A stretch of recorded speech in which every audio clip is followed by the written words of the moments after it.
Good afternoon, everyone. How are you doing? Hello, hello there. Let's turn off my Wi-Fi so we've got a solid signal. Hi, Mikey. Mike Wheeler, first in the chat. You win our respect as always. How are you doing, Mike? Good to have you here. Love and admiration.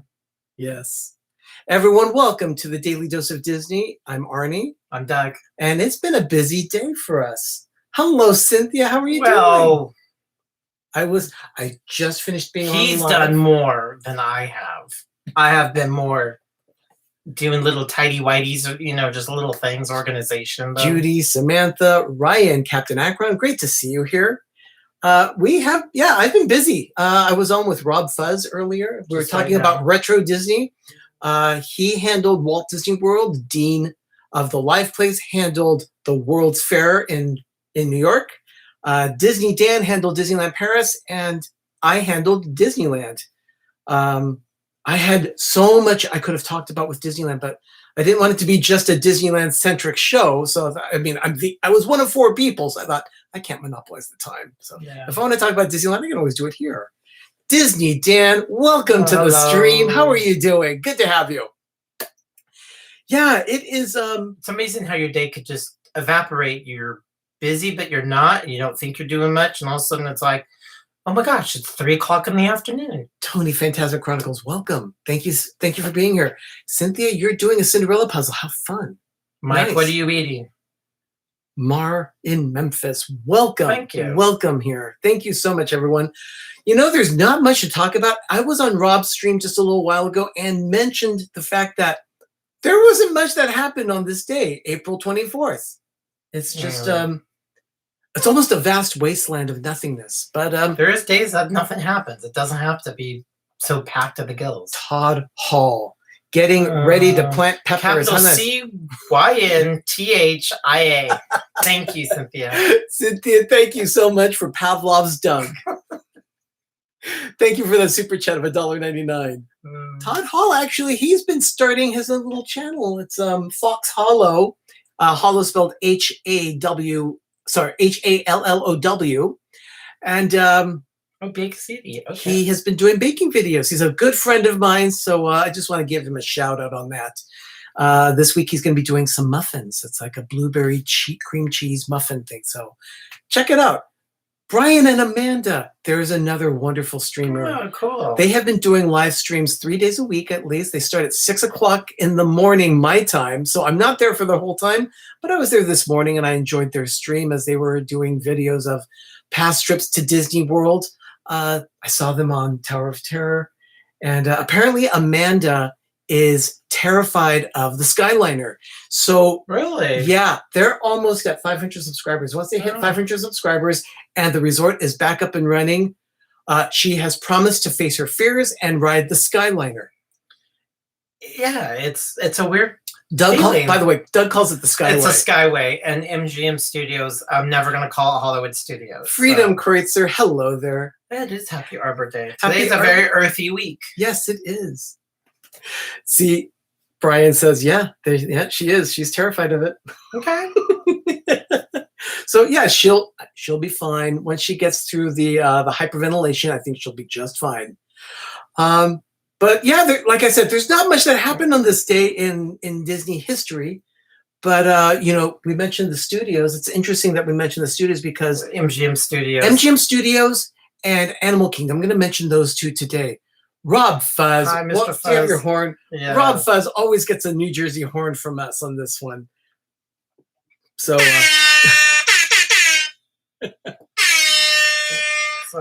yeah, it's a great thing. We continue that tradition that we received from Jim of more sunshine, please. So it's an app you can get at the App Store, and we have an iPhone, so you can get it. It's called Ham Horn. Yeah, I need to get that on my phone too. Yeah, you do. I really do need that.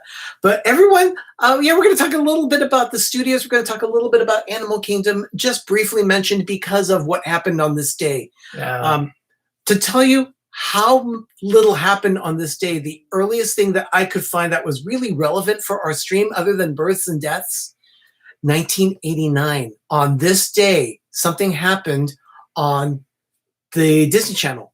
The premiere of the all-new Mickey Mouse Club happened on this day in 1989. It debuted with a host by the name of Fred Newman. It had live sketches, recorded comedy, and songs. The Mouseketeers performed their own version of current music. And those stars were people like Christina Aguilera, Britney Spears, some of the members of NSYNC. Carrie Russell. There are a lot of people. A lot of people were in this cast. It was significant. It was considered the next big one outside of the original one in 1955 because they did 1955. They kind of resurrected in the 70s, but it was really sad. Nothing really came out of it. I remember one Mouseketeer from that time. His name was Pop. That was it. Yeah. So, but this was considered the real big one after 1955, so they kind of blew off that T. one. Marie, welcome to the stream. And they have never really done a Mickey Mouse Club Hey, well, great to have you here. Hello, everybody. Everyone, thank you so much for being here. It's wonderful. So that was in 1989. Now, the significant thing about this is that that show, they used studios at Disney MGM Studios to film. They recorded the series in Florida, but they were recording even before the park was open. Of course, some of the studios were ready for production, but the park wasn't quite open yet. And they were still producing television content at that time at the studios. So on this day, that was the result of one of those ventures. The Mickey Mouse Club premiered on the Disney Channel. 1998. On this day, there was an episode of Sabrina the Teenage Witch that premiered on ABC. I actually like the show. I used to watch Sabrina all the time too. I liked it. I like the show. That's right. Ryan Gosling. That's was right. awesome. He was there. That's right, Todd. Thank you. Yep. It was a significant Mickey Mouse Club. Sherry says that Annette was her favorite. Yeah, you know what? Surfer Girl 326, Annette was definitely a Disney darling of the 50s. Going into the 60s as well with some of the movies and things. So, but on this day, 1998, an episode premiered, and the episode was called Disney World. So Sabrina went to Disney World, and on this day, in that episode, she had a field trip to Disney's Animal Kingdom. Now, Animal Kingdom had just opened 2 days before, so the episode that aired had been filmed weeks before in the park. Of course, anyone that was in the park for the recording of that video, they were all extras. No one was writing attractions unless the attraction was part of the show. So they did that to really promote. Disney was always big on synergy, and so ABC was owned by Disney at that point. So they used Sabrina to push Animal Kingdom. And Kay Atwood, I'm absolutely in agreement with you. Out of all of them, the cat, Salem the Black Cat, is hysterical. That actually, he made the show. Oh, Salem was awesome. Salem and his neuroses. I love him. Yeah. Yeah, that was cool. Then let's move forward to 2007 on this day. This was at Disney's Wide World of Sports. Of course, that's now the ESPN Wide World of Sports complex in Florida. They started taping what they called the Disney Channel Games. As celebrities took place in a 4-day event, and those included Hannah Montana, Miley Cyrus from Hannah Montana, Kyle Massey from Corey in the House, Monique Coleman, Ashley Tisdale, Lucas Grabeel from High School Musical, Corbin Bleu of Jump In, Cole and Dylan Sprouse from The Sweet Life of Zach and Cody. These are all shows that I never watched. It was out of my demographic by that time, of course. It was really aimed at preteens and teenagers. I was out of that by that time in the 2000 decade. 2007, we were a little bit more preoccupied. I was working for the phone company at that point, so I was a little busy. Yeah, and the world was slightly starting to crash. I had something in my eye. I got itchies and scratchies.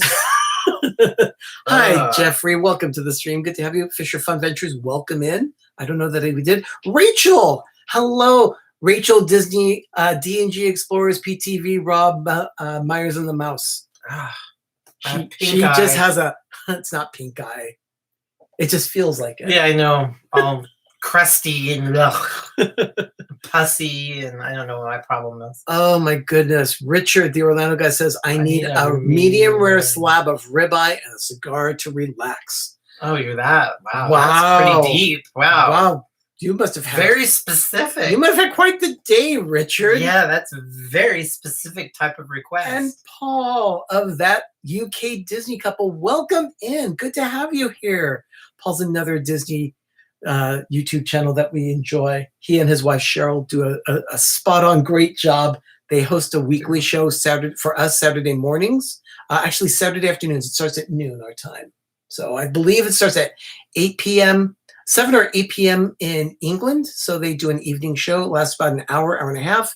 Always enjoyable. They have various topics that they talk about for Disney.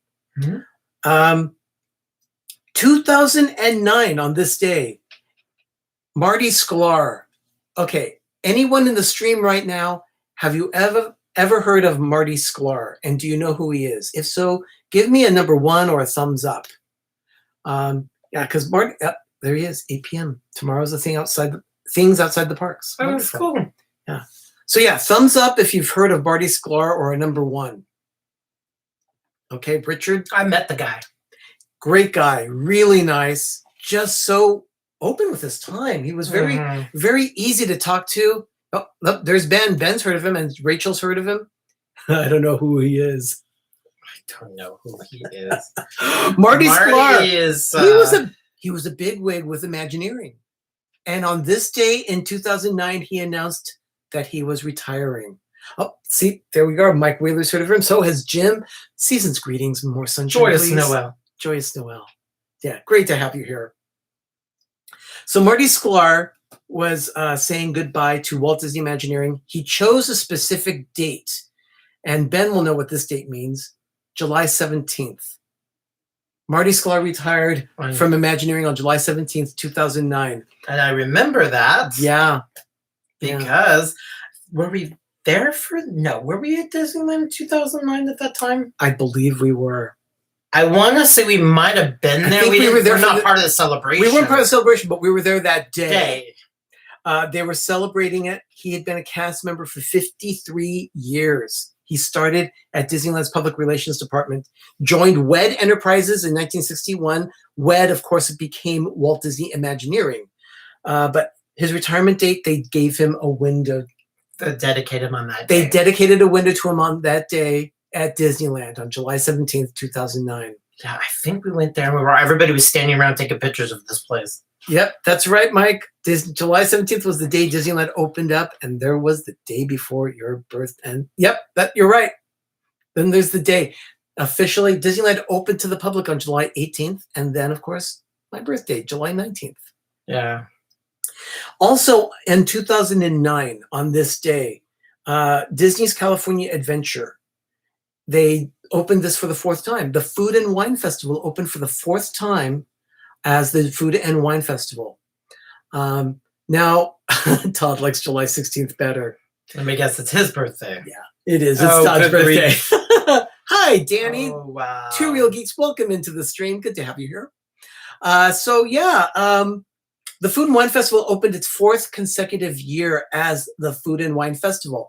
It had originally started as Food and Wine Weekends. They were testing the waters to see if a festival would work. As a matter of fact, they were testing anything that would work to draw people in the park. As it was, California Adventure, they had forecasted nearly 10 million people to start visiting that park in its first year. They barely had 5 million the first year, so they really had to do something to fix it fast. Yeah, because 2001 they didn't do much. I don't know if it started in 2002, but I think it was 2003 is when it was the Food and Wine Weekends. It actually worked well. 2004, they did the weekends again. Yeah. 5, they actually did a real Food and Wine Festival. See, Paul is saying that Fox Business News is saying that the parks won't open until 2021. That's been going around for it's rumor, a couple days. Rumor, conjecture, no official date has been given. Although I do know it will be easier for Disneyland to open than Walt Disney World. And that's simply mainly because of airlines. It's going to be more difficult to get people into Florida than Disneyland, which is really focused on the locals. Yeah. Disneyland is really big on local traffic. And they're also saying the amount of supplies, the geography of the park, and the guests that could go to it, but also just the overall the demographics of Disneyland is so much easier to open up. Plus, it's smaller. There's only 2 parks, and it's right there. So, Yeah, it's going to be interesting how they're going to deal with opening up this. Absolutely, Paul. We have our ears to the ground. We are paying attention to news and rumors. We will definitely be reporting anything that we see or hear as it comes available to us. And Richard, you are right. DCA was awful. Redwood Creek Challenge Trail, please. The one attraction, I personally think that the worst opening day attraction at Disney's California Adventure was a John Deere tractor. They actually had an area called Bountiful Valley Farm. They had a tractor with a set of stairs up so that you could look inside what the tractor looked like. You couldn't even sit inside the tractor. Was it Caterpillar or John Deere? I think it was either John Deere or Caterpillar. It was one of them. And then they had a junk store that was a round circle thing that you can go and buy Tonka, like the trucks, like a dumpster. It was horrible. Yeah, it was an embarrassment. I could not believe they actually had a tractor listed on the little the guide map as an attraction. So they equated a tractor with California Screamin' and Soaring Over California. It had the same, of course, it would not even be an A-ticket attraction. No. It would be probably just atmosphere. Probably a free atmosphere thing that they would have done. I mean, they had Soarin' that made that park struggle along with an amazing roller coaster, which was California Screaming. And then they had that water thing, and once you go on those 3, you're done. You're out of the park. But they were doing anything they could to throw in that park to see if they could draw people into the gates. So they put the food and wine weekends there because food and wine had been so successful at Epcot. So I thought, let's see if it works in California. It did. It took time for it to really. Take off, but Food and Wine Festival officially became a full-on festival in 2006. This was their 4th festival in a row that they started as of 2009. 2010, they did it for the 5th time, and then it was canceled after 2010. Why? Why was it canceled? Everyone screamed. They were afraid it's never going to come back. Mm-hmm. They canceled it because they were undergoing so much construction. They gutted it. They gutted parts of the park. I mean, they had to build Cars Land. They rebuilt the entrance plaza. The entrance of DCA was off to the side in Condor Flats for a long time while they were building out the new entrance to California Adventure. They actually increased the area of the park a little by rebuilding it. So the entrance plaza then moved closer to Disneyland, the entrance of the gate, so that now, if you were to measure it, it is 300 feet from entrance to entrance between Disneyland and California Adventure. Before that, it had been an additional 25 to 50 feet. Cynthia, Cars Land is one of the most immersive lands out of everything. It is the best land. I think you walk down channels Star Wars. You're walking through the path. You pass the Carthay Circle Theater, and off to the left is going to be Avengers Campus. You pass Avengers Campus, turn left, and you are walking down Route 66 into Radiator Springs. Oh. It is absolutely incredible. Phenomenal park. And Ryan, I will say this. Cars Land was shopped to Florida. They turned it down. And then they opted to build Toy Story Land instead because Cars Land was going to cost too much for Florida to build. They spent one attraction, $500 million. Yeah, they spent the amount of money to build Cars Land was about the original amount they invested in the park when they built it in 2001. That's including one hotel in downtown Disney. No, just the park. It was like $600 to $700 million that they spent to build the park. Yes. And then there was additional monies for downtown Disney and the resort that they built. But it was just wanted a statue placed in DCA with Walt sitting on the bench looking across the carousel at Paradise Pier entitled "Thinking of Something." That's a great idea, Richard. I love that idea.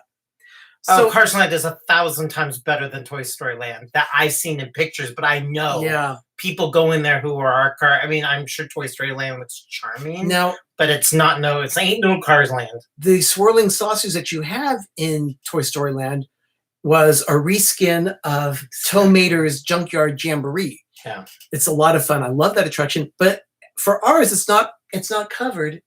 There are lights overhead, music that plays. Mater actually sings songs that were written for the attraction as you're riding on the tractors. It's great. I love that.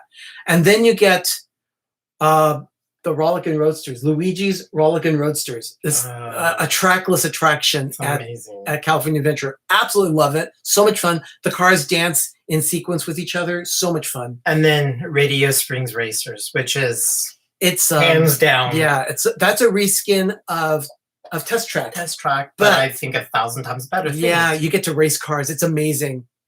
And yeah, see, Jim says the same thing. Cars Land is better than Toy Story Land. And that's someone who lives right next to Florida. So and people have said that, and it's beautiful at night. It has great food. It's just, I think, one of the most immersive lands. Flo's V8. Oh my goodness, it's a great cafe. My Cozy Cone chocolate dip ice cream. The Cozy Cone. Yes. I need a nice chocolate chip ice cream right now. Yes, you're right, Mike. Mike Wheeler is right. Poor Luigi. This was the second attraction for that location. The first one was the Flying Tires. And it was a bring back from the days of the 60s in Tomorrowland at Disneyland, the Flying Saucers. Unfortunately, the same thing happened in California Adventure that happened at Disneyland. The attraction just didn't work well. The air that floated, there were giant tires that were inflated, and the air was pushed up from underground to have the tires hover around the ground. Unfortunately, it didn't quite work right, and you actually had to teach people in the queue how to operate the attraction. You shouldn't have to do that. Yeah, they were putting beach balls so people would lean to go crack. It was horrible to get in and out of. Yeah, actually, it was a logistical nightmare to get in and out of the attraction itself. You had to step over the tire onto a solid surface to get into the vehicle. And unfortunately, people did fall, and they hurt themselves on that thing. Your mom took a spill. Yeah. I saw his mom go down on the ground, and the cast members freaked out. Yeah, I think also it was a logistical nightmare, and I don't think the attorneys liked it either. So they told Imagineering, can we think about tidying this thing up and getting rid of it, because it's starting to be a loss. It's too much loss. Look at that. Danny says, so it was a giant air hockey table. Exactly. That's exactly what it was. It was an air hockey table. And it wasn't enough by the time you kind of slightly glide around, and it wasn't enjoyable. You know, some things could be short but very satisfying. There was no satisfaction. Yeah, let's see. Lean to your right. If you wanted to move, no, lean to your right. Oh, yeah, we had to move. You had to move like that, and then you had to coordinate it. And it would just kind of barely move. And Richard is right. The morbidly obese people, and yeah, I'm not saying that there's anything wrong with being morbidly obese, but people would have a very hard time with that. They would because of the weight that they were in the vehicles, the tires would not float. And if you're just too husky or just too guys, the weight, it was a whole weight physics thing. It just did not work, and thank God it went away. That was really, I would say, it was really the baby of John Lasseter. He wanted to bring back the Flying Saucers. He pushed it. It was his thing. He didn't care. He pushed it really hard. John Lasseter was key in the development of all of Cars Land. But Cars Land was being built at the time that they canceled the Food and Wine Festival. People were freaked out that it would never come back. But it did come back. It took time for them to adjust to guest flow of traffic. And they waited until after the 60th anniversary of Disneyland to bring it back. And there it was. Finally, 2016, they brought back Food and Wine Festival. Yeah. And Doug and I have been there. Actually, I have some rough video that I could do a throwback video. We did the Food and Wine, I think, right, Mike? We also did, in 2017, we did the Festival of Holidays, which is like a Food and Wine festival for the holidays, which I loved. Lawrence Treble says, I saw him once in person, didn't know what to say. John Lasseter actually was a cool guy. He was very nice. He signed bottles of wine for us. We bought them during the Food and Wine Festival. Lasseter family wines were a sponsor of the festival. They came, they did a tasting. We still have a bottle in the and we have a bottle ready to drink. He's a really nice guy. I think he's done a lot. He signed the bottles for us, so yeah, it was very nice. So that's about all I have. Yesterday, I posted a video of how to make corn muffins. If you have not checked it out yet, please go to Pepper Tree Villa and check out how to make corn muffins. That's a recipe from the Whispering Canyon Cafe. It's actually part of a series of videos that several channels did together called the Quarantine Disney Recipe Party. So I still have a bag, and I'm gonna go eat some a little bit to get a little snack. Yeah, I want some corn muffins. So yeah, it was good. And Ben dropped a video yesterday as well. Life with Ben. He did a French fries challenge where he tasted fries from 6 different fast food restaurants in the immediate area. He's focused in on In-N-Out in Alameda, I think, in the town where he lives, or close to the town where he lives. And he said, okay, what are the restaurants are in this immediate area that I can go get some French fries? And that's what he did. Lauren Travels, what other Disney foods did you want to learn to make? Oh, we want to actually do a video of how to make Walt's chili. Walt's chili and the zebra domes from Boma from Animal Kingdom Lodge. Yeah, I have the recipe from Animal Kingdom. Yeah. So there's actually a lot of really esoteric stuff that we can make from. Yes, Tom Disney. Last night talked about the headaches of the flying saucers last night during Corey's stream. Yeah. Yeah, I'm not surprised. Okay. So. Yeah. So let's see what else. Oh yeah, that's right, Ben. He's in Oakland. Monday night. That's right. And there's a duck. That's coming, Richard. Oh gosh. So yes, zebra domes are definitely something that we want to do. And look at that. Paul has tried to recreate the honey chicken from the Yak and Yeti. I call it Doug's rub. I know it sounds horrible, but it's a spice rub that they use at the Flame Tree Animal Kingdom. Flame Tree Barbecue? It's pretty much exactly the same rub they use on the ribs. Yeah. So that's good. That's a so I have that. And yes, Walt's chili. We have a recipe from a book. The book is called Eat Like Walt. We ran into the author of that at the Disney Gallery. Paul got that. I don't know what to say about that. Well, I wrote it and I had to put something down, and I was writing the recipe out because I had to convert it because the one from Walt Disney World is 40 pounds of this or 10 pounds of that. So I just wrote it really quick, and then I laughed when I said it. Freedom liked it too. So yeah, we have other Disney recipes that we would like to do for our stream. Actually, for our channel, not for the stream. It's hard to do a food video live. It's very difficult. It's very hard. It's a matter of lighting, camera angles. You can't see what's cooking. It's all very logistical. Unless we have multi-cameras for the shot for a live broadcast, we just can't do it. And we don't have the money for switching equipment between cameras, so we're not even going to go there. Maybe in years when we're ready to go with something like that, we'll do that. But it's going to take a lot of time and practice to do that. Well, we saw how that one Bigger Boulder Baking does it. So there's one that walks around and the one's in the front. Yeah, so and then they just cut it in. Yeah, it's a lot of editing. Just before I did this live stream with Doug, I was on with Rob Fuzz. He did a retro Disney talk where he had Dean of the Live Place talking about the New York World's Fair of 1964 and 65.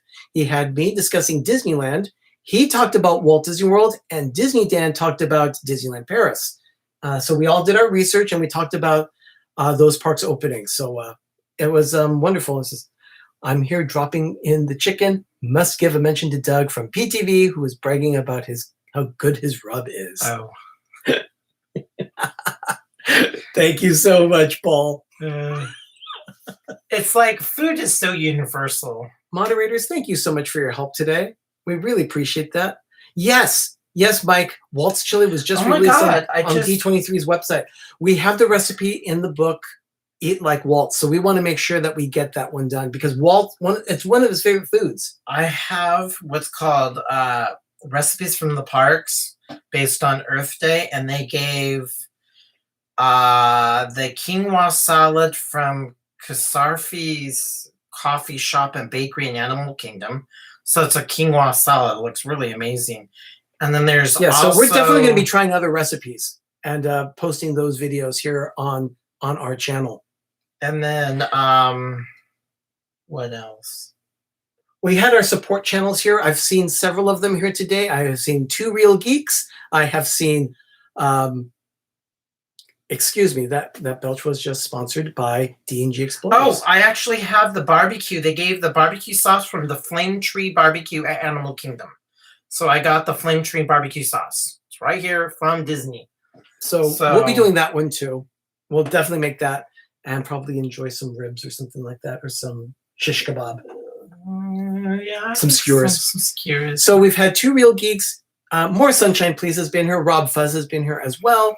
We also have the Orlando Guy and D&G Explorers.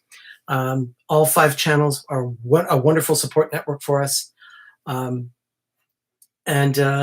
we also are very appreciative of them. We also like to advertise some of the shows that they do, like for instance tonight, not D&G, Two Real Geeks.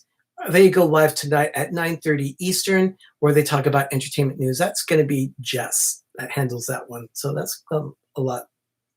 That's going to be, what is the exact subject? It is, what may come out. Tonight is May and what may come out. Oh, what's coming out. Thank you so much, Danny. That's what the topic is tonight. That's about all I have for today for the Daily Dose. You know, we may not have had much to talk about, but man, those topics really lent themselves to talking a lot in depth about details and facts. Arnie off to enjoy some of Off to enjoy some. Leave it to Paul. We're gonna go eat some leave it, corn Paul. muffins. The corn muffins, they're in a bag. Yeah, we're gonna go have some corn muffins because I'm actually a little hungry. I'm a little peckish too. I had a smoothie for lunch and it just wasn't enough, so I'm still hungry. So I'm gonna go eat some corn muffins. Yep. But everyone, thank you so much for spending this time with us today. I'll be back tomorrow with another edition of the Daily Dose of Disney at the same time, 6 p.m. Eastern, 3 p.m. Pacific. And of course, we have coming up Monday night on PTV Live, the Orlando guy so graciously helped us with a promo. In fact, that's also on Pepper Tree Villa, advertising the Disney Plus Movie Club, Monday night, $1 Million Duck. So if you have not yet watched it, watch $1 Million Duck this weekend, and then catch us on our show, PTV Live, when we have the Disney Plus Movie Club at 10 p.m. Eastern, 7 p.m. Pacific on Monday nights, where we will discuss $1 Million Duck and also have some trivia questions. Yeah, I think we're going to watch it tonight.